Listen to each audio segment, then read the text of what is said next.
Welcome to the Blogger Genius Podcast, brought to you by Milo Tree. Here's your host, Jillian Leslie.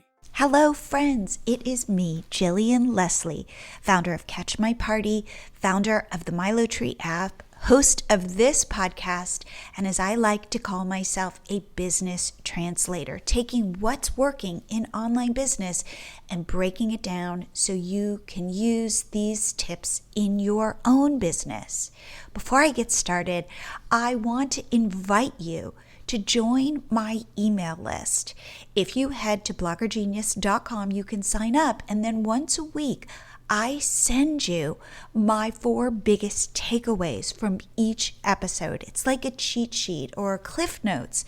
This way you can stay up to date on what's really happening now in blogging and online business. So please head to bloggergenius.com and sign up. Okay, for today's episode, I have HollyAnne Knight, who is the blogger, the teacher behind String and Story. HollyAnne is a quilting expert, and she does not just quilting, she does free motion quilting. I always talk about being in a niche. She is the ultimate example of this. When we started recording, I usually tell people that we record for about 30 to 40 minutes, and HollyAnne and I just went on and on. So I have taken this interview and I've broken it up into 2 episodes. So this is part 1, and you really get to hear HollyAnne's story. And she talks about her struggles with postpartum depression, how she started quilting, and how she has now pivoted that business into teaching others how to quilt. She is absolutely delightful. I love her honesty, I love her energy, and I think you will too. I also find her very inspiring because she shares all of her struggles and all of her successes. So without further delay, here is part 1 of my interview with HollyAnne Knight. HollyAnne, welcome to the show. Thank you so much for having me. I'm excited to be here. We were talking just before we pressed record, and you and I tend to be very like-minded online entrepreneurs. So would you share, and you're a quilter, would you share A, how you got started as a quilter, and then B, how you were able to grow that into an online business? Absolutely. So my name is HollyAnne Knight of String and Story, and it's my job to guide you to quilt with confidence. And this has been very much an outgrowth of my own personal journey. So when I had my first son almost 6 years ago, I was very blessed that he was a very good sleeper, but I was not very blessed that I had really horrifying postpartum depression. So in like the midst of that, I had a lot of time on my hands and was not in a very good headspace, and just began looking around for a new hobby. I've always been very creative. I have a background in dance. I love painting. And right up until I had my son, I was in a very long stretch of oil painting.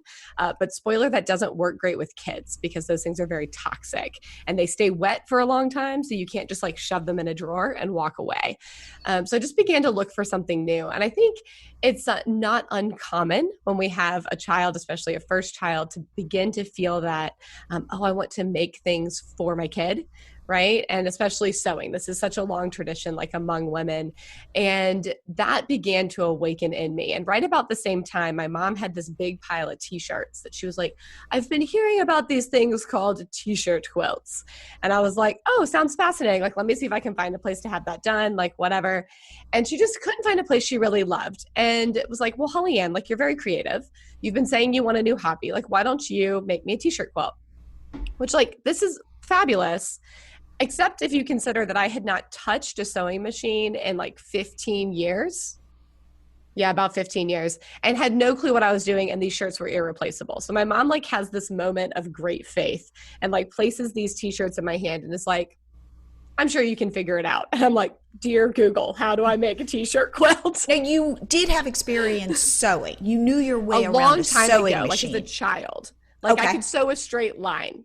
Which fortunately, spoiler, is really all you need for a t-shirt quilt. So I literally phoned a friend who was into sewing and was like, I don't have a sewing machine. I got nothing. She's like, I got you. She shows up with this old Kenmore, $97 off the shelf sewing machine. So nothing fancy, nothing that should have been sewing through this many layers of fabric. And I like call another friend and is like, how come like my thread's all in a knot? And she's like, well, it's jersey, which means it stretches. She's like, are you using a ballpoint needle? I was like, what the heck is a ballpoint needle? Like, and just began this journey of like figuring out one problem after the other. And what I found was in the midst of my own journey of postpartum depression, my own like struggle of the transition into motherhood. And we got pregnant again very quickly with our second son. So like, yeah, I have two boys, they're 14 months apart. Like, wow. And then I was like, and I think we're good. Like we are blessed and we are done. So, but in the midst of this, like, when everything seemed like it was unraveling, and every time I changed a diaper, there was another one that needed to be changed. And every time I did the dishes, like somebody else needed to eat. And every time I like managed to get us all cleaned up, like somebody spat up, like sewing was this thing that stayed done. And I could put it together and walk away and come back. And it was just as I left it. And it became this one constant thing. So this whole business started very product based. I was getting t-shirts from people, like a big pile of t-shirts. I would go down to the big box craft store and get like flannel and batting. And I would be at our dining room table. We were in this tiny little apartment that we literally sacrificed the living room in order to make my first sewing room. So we moved our room downstairs into the living room. The little bedroom upstairs that we had been in like became this little sewing room so I could have a door so I could keep the kids away from the sharp things, you know, because still dangerous, but can be put in a drawer at least, and began this journey of, well, we've always been a single income family, but I can begin to bring in a little bit of extra money. It's something that's helping like my mental health journey. It's something that keeps me kind of busy and gives me this kind of life satisfaction sense. And what I didn't realize initially, but very quickly found out, is it also began to fuel my brain in a unique way. And like one of the challenging things with early motherhood is like everything is the same, like all the time. Like it's the same repetitive tasks over and over. There's not a lot of mental stimulation for mom happening in there. You know what I mean? Like God bless Sesame Street for like putting all kinds of funny jokes in there for the parents, but it doesn't quite cut it ultimately. And beginning to build this little baby Etsy shop of a business where like, when I first started, like I had played around with Etsy even before the quilts and had made like $2 an hour knitting, which is like sad to say the least, but then moved into this where I was making a little bit more money, but I began to really realize like this could be a business. Okay. So how many hours a day would you be able to quilt? How long would it take you to complete a quilt, and how much could you sell it for on Etsy? Yeah. So if I was making, say, like a 12 t-shirt throw quilt, that would run maybe around $200. My materials would be about 50. And I got down to where I could do that in maybe like 5 hours. So $150. So, you know, $20 to $30 an hour, depending on how efficient I was, right? On a really good day, I could get something like that done in like a day, day and a half. So I was working anywhere from like maybe nap time, which would be say 2 hours a day, all the way to like nap time, bedtime, and then like staying up too late. So anywhere from like 2 to 6 hours a day of just like trying to wiggle this in. And just, I started listening to audiobooks again, started listening to business podcasts. And it was something that I was like, well, could I scale this? And that was the question that very quickly emerged. You know, I'm listening to the business podcast. I'm very professional at this point. And I heard the word scale and I must figure out, can I scale it? Right? Like, I love that. But like, now where are you in your journey of postpartum? Yeah. So my postpartum journey, I had postpartum depression began right after my first son, but then I got pregnant very quickly and thought it was kind of fixed. And at the time I had chalked it up to having gone on birth control very quickly. And I was like, the birth control like messed with me because we'd gotten pregnant very easily the first time. And so I was like, well, you know, we'll go right back on the pill. But ended up still getting pregnant very quickly because I went off the pill to try to manage my mental health. And I was like, well, I'm still like breastfeeding full time. Like it'll take us a few months. No. Like 2 weeks later, we were pregnant. Like we got pregnant so fast. Yeah. But we were super young. While breastfeeding? Yes. And having just come off the pill? Yes. Yes. But I was 22. So like all of my, you know, organs are like, yes. And it just was what it was, you know? And so, but after Ian, my second, I had postpartum depression symptoms for 3 years. Wow. And no one talks about how long that can last. For like point of reference, Ian is 4.5 years old. So like the majority of his life thus far was a very hard place. I had a season of being on medication. There were side effects with that were their own set of problems. But at this point where I'm trying to begin to scale this t-shirt quilt thing, we so often called it around our house. And I developed the String and Story branding of realizing I just wanted I'm like, what am I craving? I'm craving community. I'm craving creativity. Like, can I begin to create a brand around that? And at the time I thought it would be for young moms like me, right? Of well, maybe I can show other moms how to do this and sell t-shirt quilts in their communities. I don't know, maybe, which to some extent that ended up happening with some of my friends, but that wasn't where the brand long-term went. Because what ended up happening is realizing that women as a whole so often hunger for creativity and for community.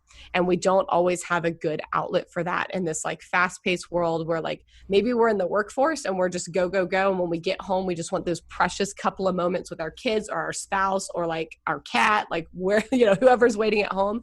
But maybe we're deep in motherhood and just finding a way to get away for a little bit of community, even just something as simple as dinner with friends, can feel really, really hard, especially if the friends we had pre-kids, maybe you're not in the same life season now. And that's a whole nother journey that we don't talk about enough. But I just have to say, I think that being a mother with young children can be so lonely. So lonely. It is so lonely. And yet I find that motherhood is so bizarre, strange, because on one hand, you could never imagine a world without your children.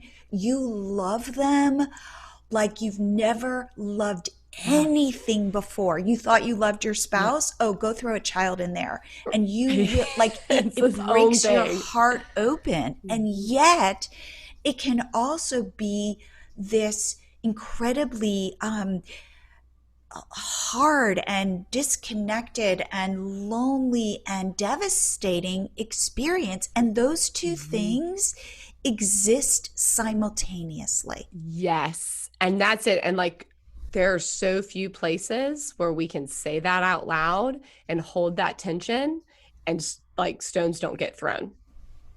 Because so often, and this was so much of my journey with it wasn't that I didn't have friends. It wasn't that I didn't have a community, in real life, shall we say. I absolutely did. We were involved heavily in our church. My family was nearby, lots of people around me. But that is such a hard thing to open up and discuss. And it's particularly hardest to open up, I think, with people who also love your kids. And you don't want to cause too much worry or too much concern, but you also just kind of need to talk about it. And so String and Story began to be this place where even if I didn't necessarily talk about it directly, I could at least begin to live a life that allowed me to hold that tension of I'm able to be a mom and be very present and be with my kids, but I'm also allowed to have this other thing where I can choose how much I bring my motherhood into it. And some days that's a lot. Some days I'm on live video and there's a kid in my lap. And some days I'm I'm going to be 5 minutes late because I'm going to make sure this kid is asleep because we are not getting interrupted tonight. And today, this kid's driving me nuts. Yes. I love them. And also you should stay more than 2 arms lengths away from me right now. I need a little space. Please do not touch me. So let's talk about then how you started to build this community.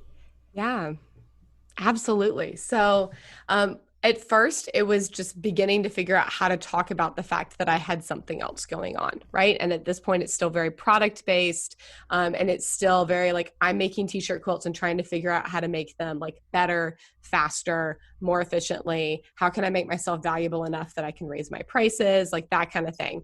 And I had a couple of Christmases in a row that felt very profitable, right? We approached, kind of 5 figures gross revenue with the t-shirt quilts, right? And I'm whoa, but single 5 figure, not lots of 5 figures, right? And I'm okay, so this is very helpful.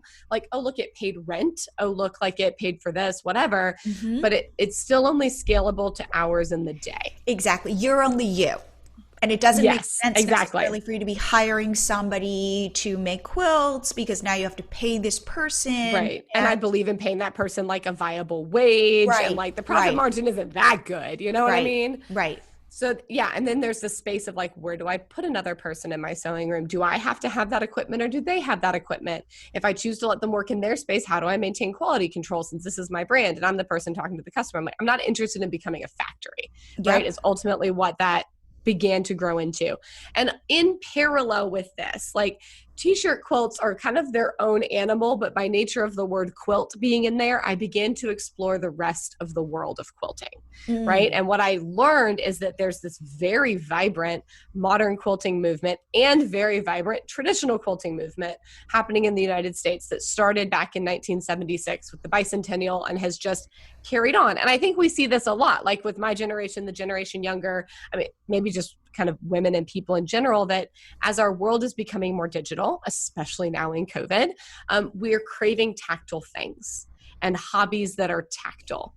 Whether that's, you know, an athletic tactile hobby or like a creative tactile hobby, those things are maybe on the rise more than ever. Oh my God. And Like bread baking. right, like sourdough and COVID, right? And like the idea of like, how old is your sourdough starter? You know, like how committed are you to this? it's like, right. It's just this, it's about kind of nerding out on something that feels comforting. Like think about a quilt. I'm sure you've thought this.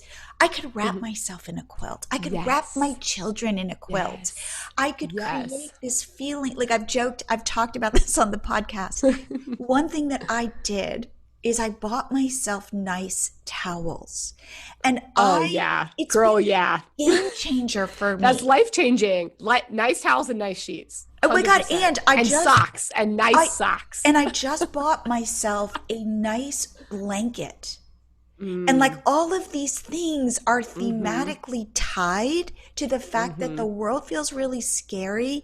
But if I can make my home cozy, like I washed my towels and they came out of the dryer, and by the way, I don't think I'm not researching like how to keep them soft, because you know they're kind of crunchy. Yeah. Like I'm washing them with like vinegar, and they come out of the dryer and they smell so good and they're warm. And I made my husband hug them.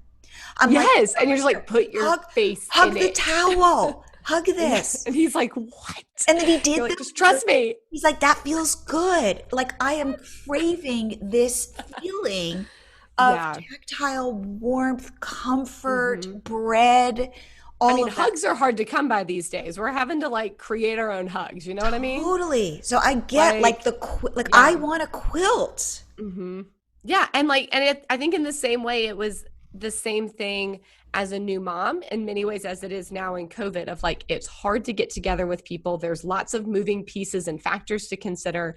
And let's just be honest, like when you're breastfeeding, as much as you want to hug your friend, you're also always thinking, am I stinky or leaking? Like, there's this like weird cringe factor, just like maybe now with COVID, this cringe factor of like, I want to hug you, but what if? What if one of us has it and we don't know it yet? You know? And it's just this like risk and challenge to overcome. And that's the exact thing of like, quilts became this like cozy, comforting thing. And I always joke, but it's like not a joke, because it was very real when my kids were toddlers. And I knew I was on the right track when I was making a quilt top if the kids would come in and grab it off the design wall and shove their face in it. Like if they just like couldn't keep their hands and face off of it, I knew I was on the right track.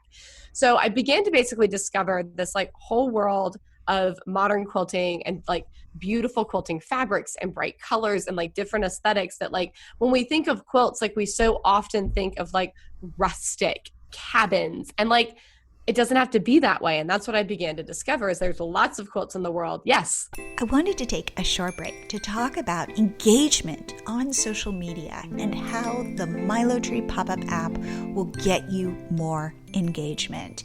If you want your content to be seen on social media, engagement is the name of the game. Your content will be seen more if people are engaging with it.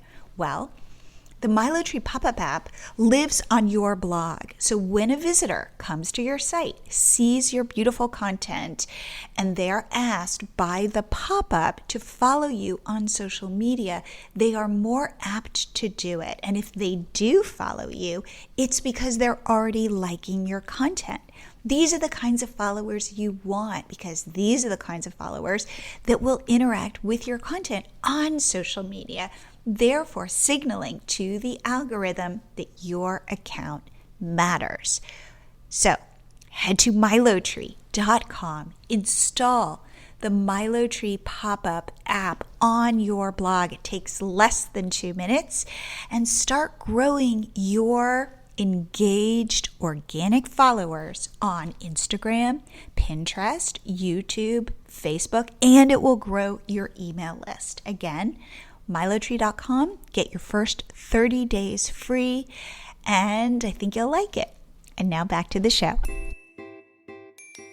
Explain modern quilting versus traditional quilting. How would you describe those? So traditional quilting is often going to be like what you think of when you think of like grandma's quilts, right? So like muted colors, maybe the 1930s pastels, those more like rustic, like 80s burgundies and like dark greens, brown, lots of cream, right? All these kind of color hints, and usually smaller, busier prints, right? So smaller pieces of fabric, busier kind of floral, little bitty polka dot kind of prints, right? Modern quilting fabric tends to be very open. It tends to be very bright. You're working with larger pieces of fabric. The aesthetic of the quilt as a whole is going to be more minimal. Fits just much more with what you see like in modern decor and the modern aesthetic. Like think Instagram, but like a quilt. Okay. And those things, and it like works. It works very well. I was like, oh, so like I don't necessarily have to have like a certain kind of aesthetic in order to become a quilter. And then I discovered free motion quilting. And that's what I teach. And free motion quilting is basically when you have the 3 layers of your quilt. So you take little pieces of fabric and sew them together, and that becomes your quilt top. The batting is the fluffy part in the middle that makes it snuggly, and then you got the big piece of fabric on the back to hold that sandwich together. Well, then you have to stitch those 3 layers together. And that's actually the quilting of the thing, is the stitching of those layers together. Well, free motion quilting is like doodling while you're stitching those layers together. So using your sewing machine to create these gorgeous free-handed doodles all over your quilt that add this like whole other layer to what's going on with the quilt. So I discovered this and I was like, ballet, painting, and thread like all just came together in my world, and I got to figure out how to do that. So I began experimenting with this kind of as a hobby alongside the t-shirt quilts that I'm creating and producing, right? But there reached a point where it was just a lot of hours in the day, and I had cracked the code on t-shirt quilts, and I had cracked the code on selling enough of them to meet my own capacity. And the options to scale beyond that were not attractive to me. So I was like, as a business owner, I've got to level up. I've got to figure out something else.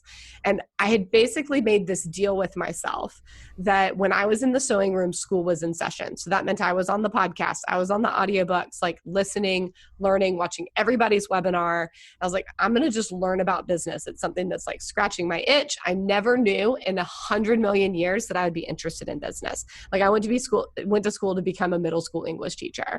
Like I had no clue that I would completely freaking nerd out on online business, but I can talk about it all day long. And I love that side of my business as much as I love the sewing and quilting side of my business, which is basically how this thing has grown from there. So I began to realize like one day I was searching for like basically how to get better at social media, but I had searched in the podcast app online marketing because I was like, all right, how do I like, and I discovered Amy Porterfield's podcast, Online Marketing Made Easy.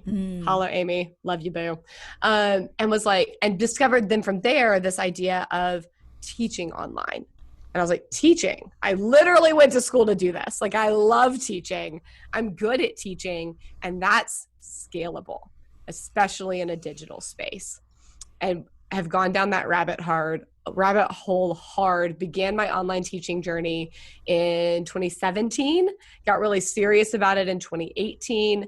And to this day, that's where I make my money now in business. Like I no longer make t-shirt quilts, completely pivoted out of that space. I do still have some resources available for teaching how to make t-shirt quilts. But what I teach is free motion quilting. And it's this skill that the quilting world tends to put on a pedestal. They tend to act like you have to be some special creative professional in order to learn it. And I figured out how to communicate it to everyday quilters just like me so that they can achieve it at home in their sewing rooms, and they don't have to go to a shop. They don't have to go to a show. They don't have to go anywhere in particular to learn. They can learn online with me and kind of the comfort and safety of their own sewing room, so they don't have to kind of be out where like other people can see if it goes sideways, right? And we can develop this online community. So I'm able to reach quilters that maybe not only are in a season of life that's more lonely, whether it's because of COVID or because they have a new baby or because like they work and there's not a nighttime quilt guild where they live or whatever, but also for women who are like around the country and around the world in more remote and rural areas that maybe they can get online, but there just simply are not physically other quilters near them. And they can join into this community and be a part of something that otherwise wouldn't be. Right. And being able to gather women from literally all over the world into my virtual living room and my virtual classroom and create this space together where we can be creative, we can have community, we can do life. And it was important before COVID, but it's only become more important especially with the average age of a quilter in the US is 65. So most of my students are in a very high risk population and many of them live alone. And it would be a really, really hard season, except that we can connect online and do this together. I love that. All right. So you're listening to Amy Porterfield, who I love as well. Yes. And you say, I want to teach this. Mm-hmm. So you think to yourself, what? I need a blog. I need a community. I need a sales funnel. Yeah. Let's talk about it. So I had already been blogging a little bit, just generally about my own projects. Had not been super educational about them. They were not particularly evergreen. I had one series that was called Friday Friends, and it literally was an excuse to like email famous people in the quilting industry and be like, can I interview you via email and put it on my blog? Because it was just a way to like network and connect with people and begin to figure out like, who do I want to work with? Like, who's doing cool stuff? What do I want to continue to grow this to be? So I'd already begun building content through this blog. So as I start listening to Amy's big thing is you need new weekly content, right? I was like, cool, like I'm already doing this, but then I began to learn about like, oh, but that content needs to be like relevant to what you want to teach. That content needs to be evergreen so you can come back to it again and again. And I was like, oh, okay. Well, again, I was an English major, so like writing, I'm completely here for. Did you take her course? I did, but like last year. Okay. So that's a very recent part of my journey. This is all before. So Okay. I took every webinar.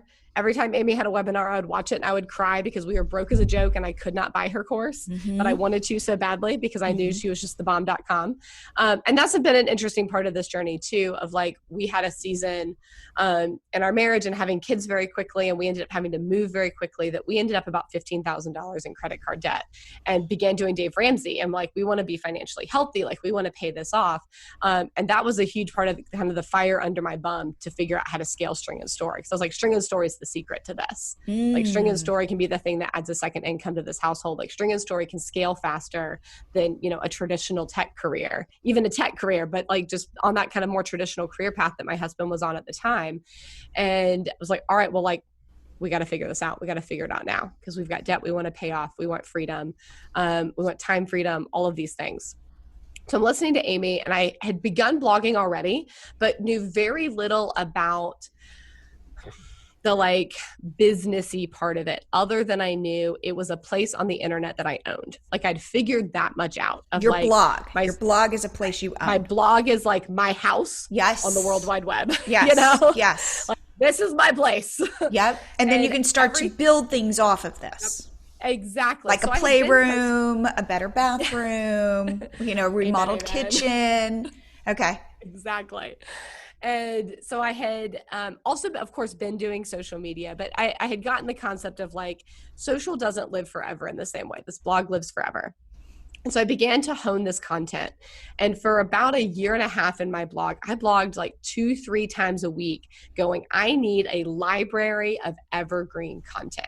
Like if String and Story is going to be a quilting brand like worth shaking a stick at, there's a lot of quilting brands out there that have a quote head start on me, right? Because blogging had existed for a long time by the time we're here in like 2017, right? I'm like, there's a lot of people that have got a big head start. I began to learn about SEO. I'm like, ooh, they got like years of SEO behind them. I'm like, I need to just simply create a lot of content to begin to establish myself. And are you just creating blog posts, creating videos? What are you doing? So this time it was just blog posts. So I would create a blog post and then, like promote it across social media, email it to my list. But it was all still pretty rudimentary at this point, mostly just focusing on figuring out like what content will live on evergreen for my people. How can I create kind of a baseline of where I don't always have to send them somewhere else to get the information they need? How can I create enough blog posts that when they ask me a question, I probably already have a post on a close enough topic, if not that exact topic? Because I got tired of just linking to other people. As wonderful as the other educators in the quilting world are, like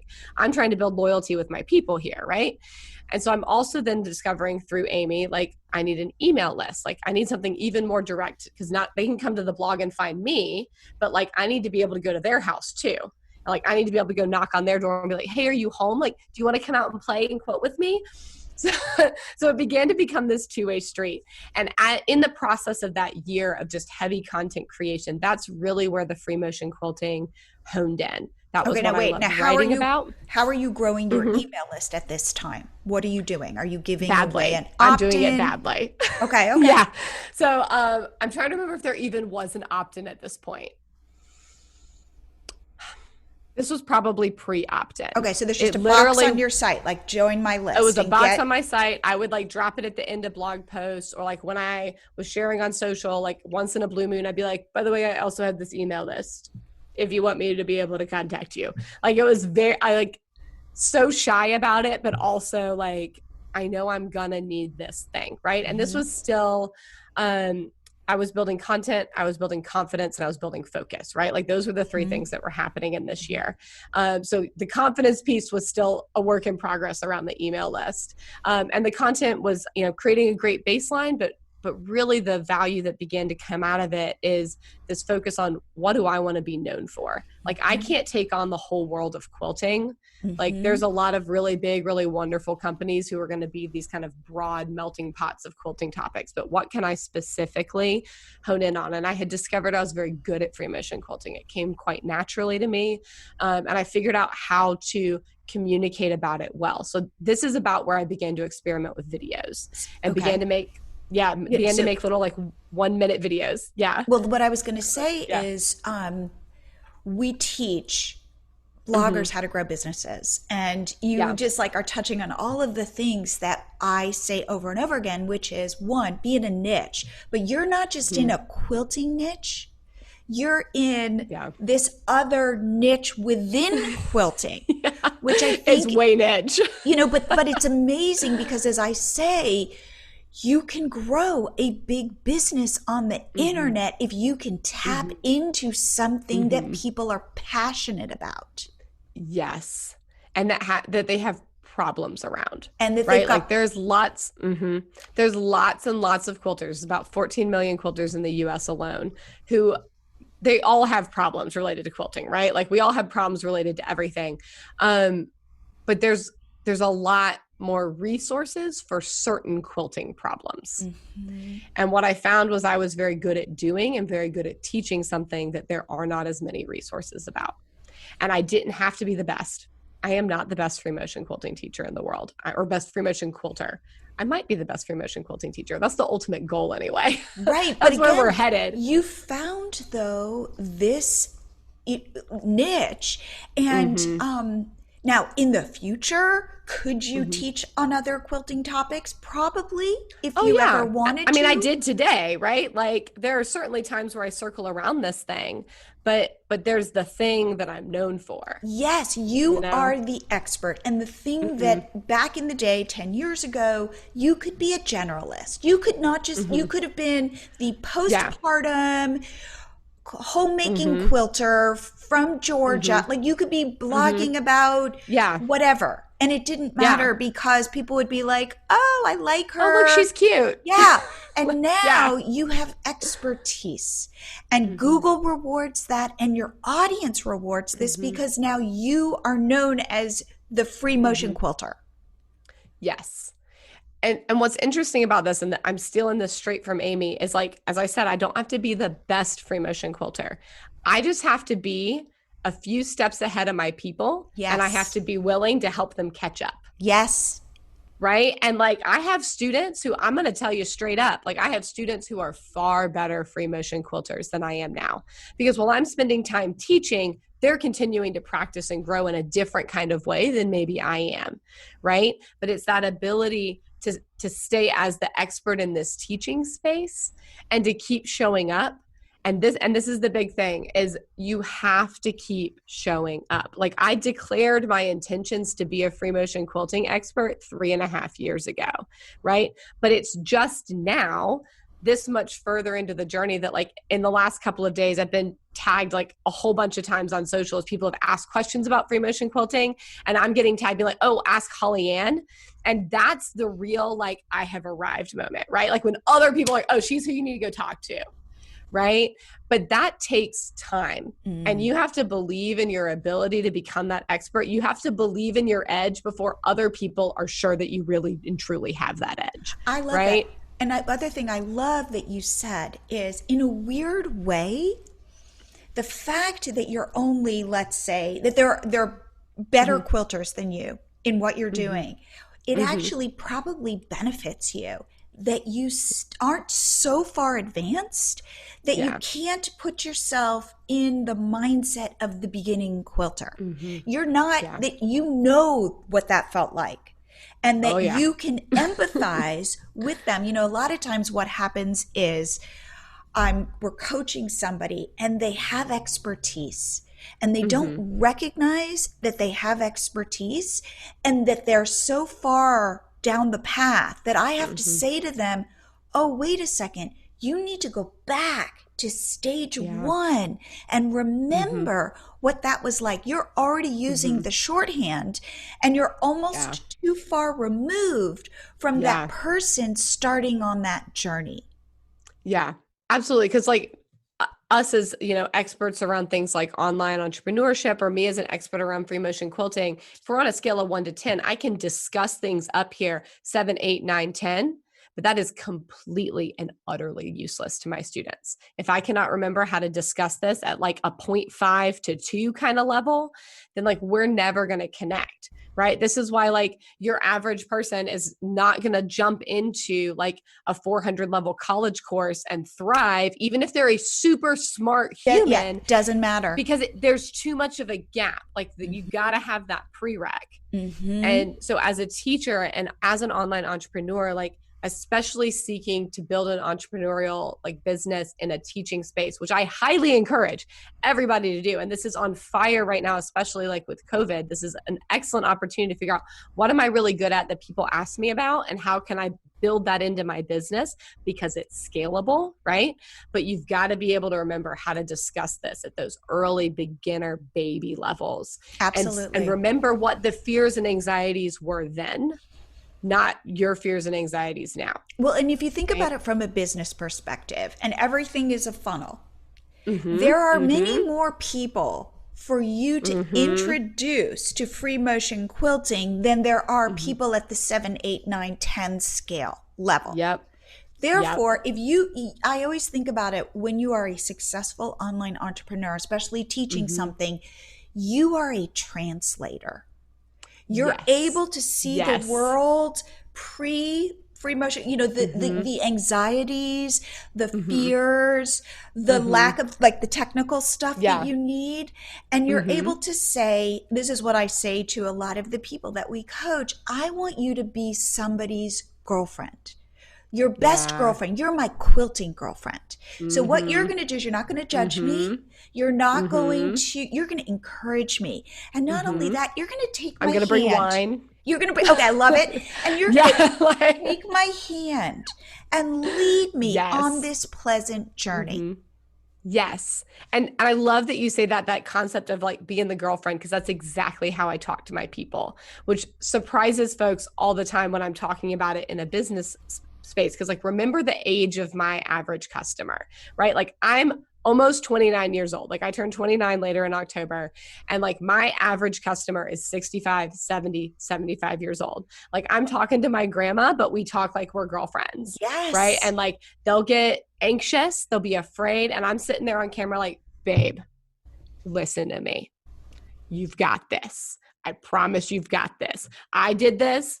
Your fellow students have done this. And it's this weird like moment of like, I'm girlfriend, but also like prophet. I'm like, I have seen the future and I know you'll succeed, right? Because not only did I make the exact journey that I'm taking them on, but I've done it with other students. And I'm like, and it gets to the point as you practice with your teaching with this, that you know when certain fears really begin to ramp up along that journey. And Absolutely. it's like, okay, so here was the fear when we were at stage 0. Oh, we're approaching stage 3. Yeah, here, I know what's going on now. And I can be like, here's what you're about to start being afraid of. Let me tell you now how we're going to deal with it. And right? You've been there. You've made all those mistakes. Mm-hmm. I made all the mistakes because I didn't have a teacher. I literally just messed around until I figured it out. Like I've made all the mistakes. I have spent more money on sewing machine repair than I can tell you because I didn't know what I was doing and I would break my machine. And my students are like, I'm so scared I'm going to break my machine. I'm like, you're not, because I already broke mine and I know how to not do that now. This is the end of part 1 of my interview with HollyAnne. In part 2, she talks about how she has grown her business to be a very large, successful business. So please come back for part 2.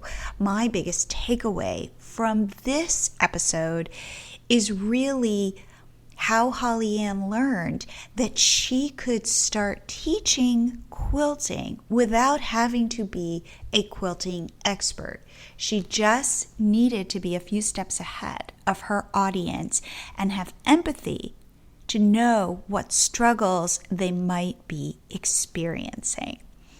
Please head to bloggergenius.com and sign up for my newsletter where every week you will get my 4 biggest takeaways from every single podcast episode. I would love you to be part of my community. And I will see you next week with part 2.